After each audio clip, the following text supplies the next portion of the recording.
Hello बच्चों, आज मैं आपको क्लास 10th जिसका सब्जेक्ट है मैथमेटिक्स इसकी वर्कशीट नंबर 25 समझाऊंगी, जिसकी डेट है मेरे पास 6 सितंबर 2021।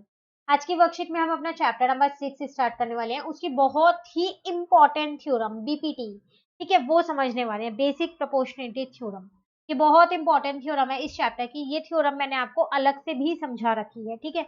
एक पूरी सेपरेट वीडियो बनी हुई है इस थ्योरम की, लिंक नीचे डिस्क्रिप्शन में है। आप वहां से एक बार ये थ्योरम अच्छे से समझ लीजिएगा, ठीक है। यहाँ तो हम समझेंगे ही, वहां पर भी एक बार आप अच्छे से समझ लीजिएगा। चलिए शुरू करते हैं। देखो है क्या बीपीटी, जिसको हम थेल्स थ्योरम भी बोलते हैं, ये इसका दूसरा नाम है। पहले हम थ्योरम की स्टेटमेंट जान लेते हैं कि क्या है हमारे पास। यहाँ आपसे कह रहा है, if a line is drawn parallel to one side of a triangle to intersect the other two sides in a distinct point, the other two sides are divided in the same ratio। Hindi क्या है पहले वो समझते हैं। Theorem की statement main है, ये समझ आनी चाहिए, तभी तो हम थ्योरम को एक्सप्लेन कर पाएंगे, है ना। देखो आपसे कह रहा है कि अगर आपके पास एक ट्राइंगल है, मैं यहाँ ड्रॉ करके साथ साथ समझाती हूँ बिल्कुल। इसमें आपने क्या किया, आपने एक लाइन ड्रॉन किया है parallel to one side of a triangle. Triangle के कोई सी भी एक साइड के पैरेलल दूसरी लाइन ड्रॉ कर दी है। तो मैंने माना कि ये मेरा बी है, ये मेरा सी और ये मेरा ए है। इसके पैरेलल मैंने एक लाइन ड्रॉ कर दी है बीसी के पैरेलल, जिसको नाम दे दिया है मैंने डीई, ठीक है।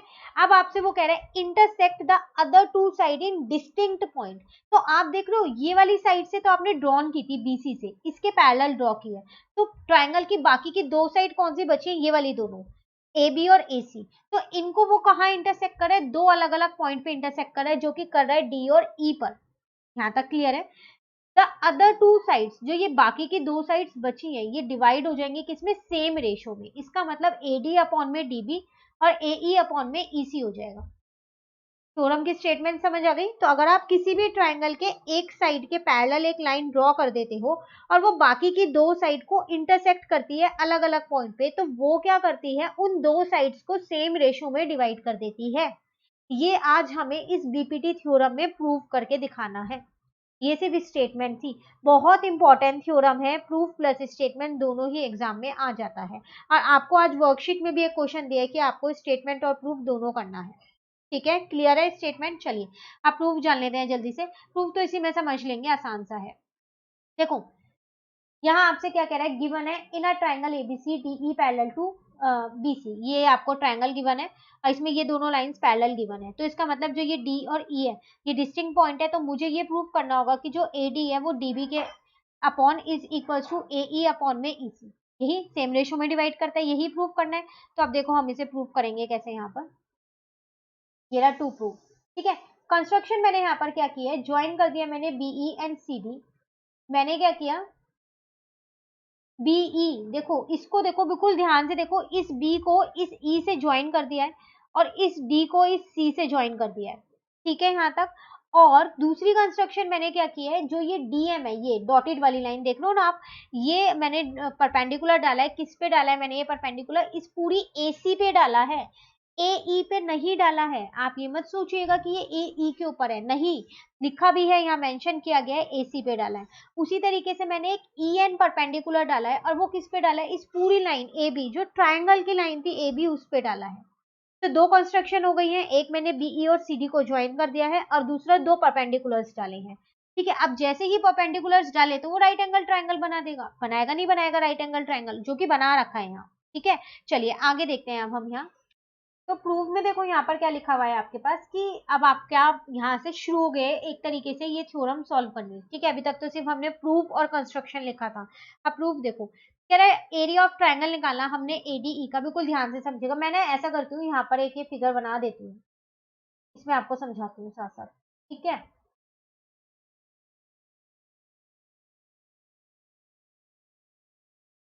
देखो एडीई, एडीई ये वाले पूरे का निकाला है मैंने, ठीक है ना। यहाँ पर परपेंडिकुलर्स डालना पड़ेगा, ये है। अभी देखो ऊपर जो ट्रायंगल बना हुआ है ना, उसका एरिया निकालना है। उसका एरिया हम कैसे निकालेंगे, हाफ बेस इनटू हाइट से। क्यों हाफ बेस इनटू हाइट से, क्योंकि उसमें राइट एंगल ट्रायंगल बनना है, हमने जो परपेंडिकुलर डाला था।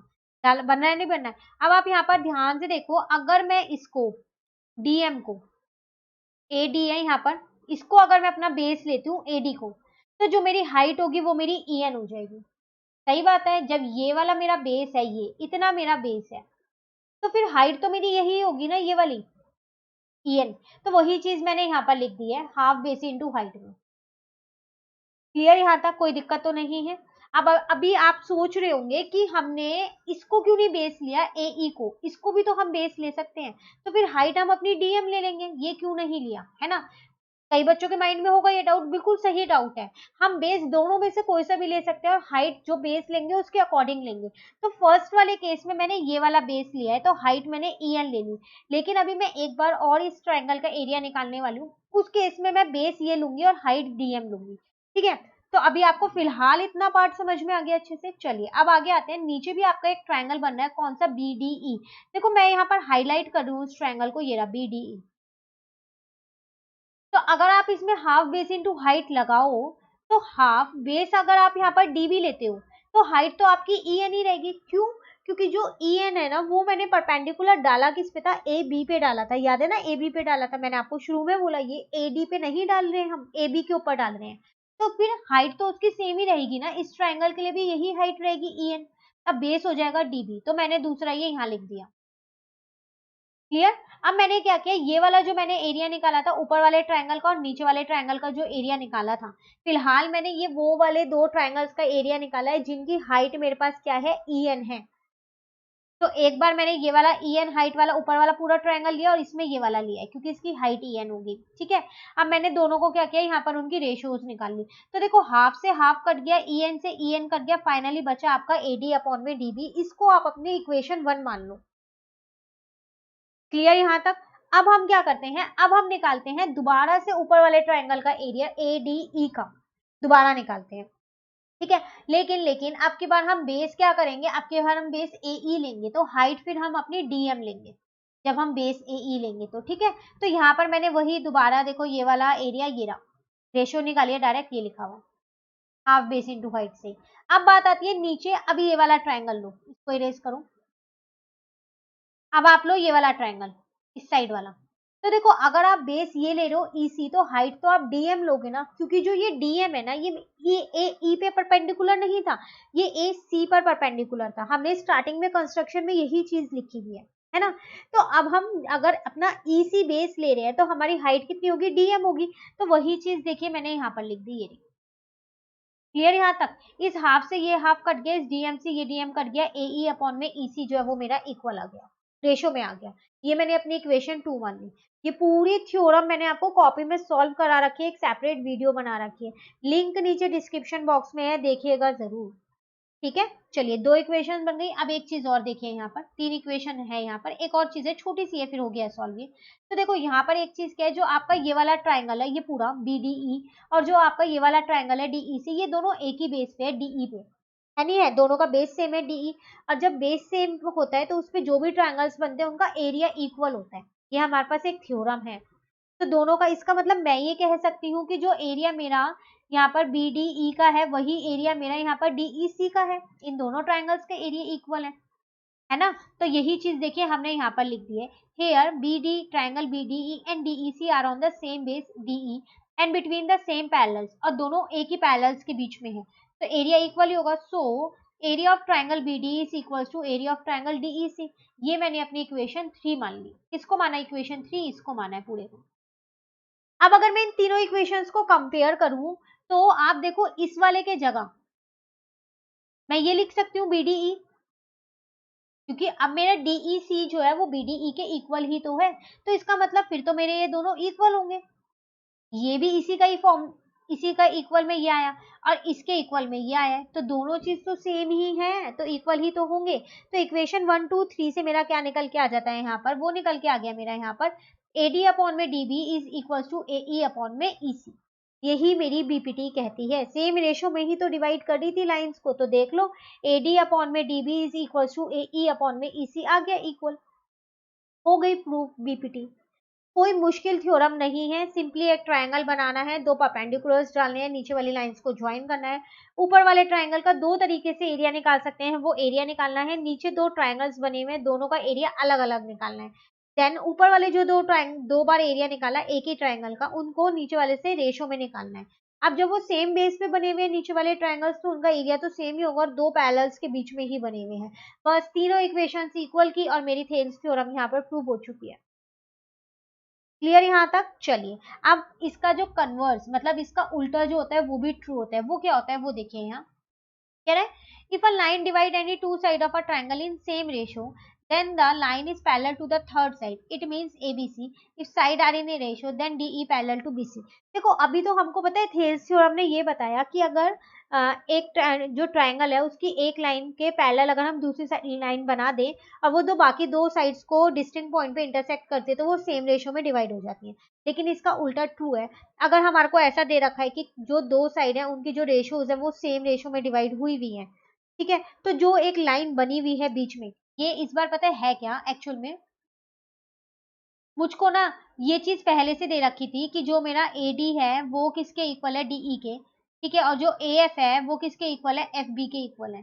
तो अगर ऐसा पहले से गिवन है तो इसका मतलब जो ये DF है ना ये EB के पैरेलल है, ये है कन्वर्स ऑफ BPT। तो अगर आपको रेशियोज पहले दे रखे हैं तो वो दो लाइंस पैरेलल है और अगर लाइंस पैरेलल दे रखे हैं तो वो दो रेशियोज जो है लाइंस है वो इक्वल रेशियोज में डिवाइड होंगी। क्लियर यहाँ तक? चलिए अभी आगे आ जाते हैं। हमारे को एक एग्जांपल दे रखा है, कह रहा है in the given figure find the value of x which will make DE parallel to BC। अच्छा आपको फिगर दे रखी है और आपसे इसमें क्या कह रहा है x की वैल्यू निकालो, ये दोनों लाइंस पैरेलल हैं। अब देखो जब ये दोनों लाइंस पैरेलल हैं तो इसका मतलब AD अपॉन में DB होगा और AE अपॉन में EC होगा, ठीक है ना। तो मैं अब इसको यहाँ लिख लेती हूँ AD अपॉन में DB किसके इक्वल होगा, AD अपॉन में DB AE अपॉन में EC के, ठीक है। AD मेरे पास है x और वो है 3x प्लस 4, AE मेरे पास है x प्लस 3 और वो है 3x प्लस 19,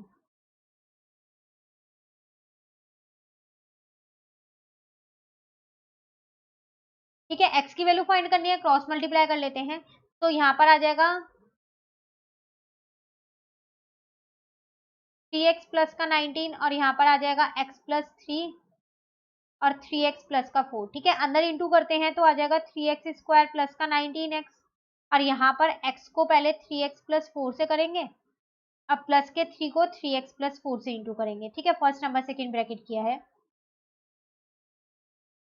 ठीक है। तो यहाँ पर आ जाएगा 3x स्क्वायर और यहाँ पर आ जाएगा 4x और यहाँ पर आ जाएगा 3 3 जा 9x 3 4 जा 12। क्लियर है यहाँ तक? इस 3x स्क्वायर से ये 3x स्क्वायर तो कट हो गया, तो 19x इज इक्वल्स टू अगर आप 9 में 4 को प्लस करोगे तो आपका 13x आ जाएगा, प्लस का 12 हो गया, ठीक है। तो 19x माइनस का 13x इज इक्वल्स टू में 12 हो जाएगा। अब 19 में से 12 माइनस करोगे तो 6, 13 माइनस करोगे तो 6 आ जाएगा। यहाँ से मेरे पास x की वैल्यू निकल के आ गई, 12 अपॉन में 6 कट किया तो 2 आ गई। एक बार चेक कर लें क्या इनकी 2 आ रही है, बिल्कुल इनकी 2 ही आ रही है। बीपीटी याद होनी चाहिए, चैप्टर आसान है, वर्कशीट भी आसान है, बीपीटी की थ्योरम याद होनी चाहिए क्या है, ठीक है। चलिए एक और एग्जाम्पल कर लेते हैं। यहाँ पर आपसे क्या कह रहा है, in a triangle ABC side AB and AC are intersected by a line at D and E respectively, given है ये आपको ये figure, which is parallel to BC। ये वाली जो DE वाली लाइन है ये BC के पैरेलल है, दे रखा है। Then prove that AD upon में AB is equals to AE upon में EC। देखो आपको ये दो लाइंस पैरेलल दे रखी हैं, आपको एक चीज प्रूव करनी है। प्रूव करने में आपको लग रहा होगा ये तो बीपीटी प्रूव करनी है, नहीं, थोड़ा सा अलग है। वो क्या है, बीपीटी हमको बोलता है कि जो एडी है वो डीबी के अपॉन में होगा और जो एई है वो ईसी के, अगर ये बीच की दोनों लाइंस, ये दोनों लाइंस पैरेलल हैं तो। लेकिन मुझे प्रूव ये नहीं करना, मुझे प्रूव करना है एडी अपॉन में पूरी लाइन एबी और एई अपॉन में पूरी लाइन एसी, ये मुझे प्रूव करना है। तो देखो ये चीज मुझे यहाँ पर गिवन है तो मैंने पहले अपना जो गिवन था वही लिख दिया है। हुआ क्या यहाँ पर मैंने पता है क्या किया, ये तो मुझे पता है अकॉर्डिंग टू बीपीटी यही होगा, एडी अपॉन में DB is equal to AE upon में ईसी होगा। मैंने इसे ना इंटरचेंज कर लिया, इंटरचेंज मतलब पलट दिया, न्यूमरेटर को डिनोमिनेटर, डिनोमिनेटर को न्यूमरेटर बना दिया, ठीक है। तो इसका मतलब इंटरचेंज करने पे मेरा आ गया डीबी अपॉन में AD is equal to EC upon में एई, इंटरचेंजिंग द रेशियोज लिख दिया है। अब मैंने इनमें क्या किया, इन दोनों में ही 1 प्लस कर दिया, एडिंग 1 ऑन बोथ साइड, ये रहा। अब जब 1 प्लस किया तो अगर आप यहाँ पर ध्यान से देखो एक बारी, मैं इसको यहाँ सॉल्व करके दिखाऊंगी आपको।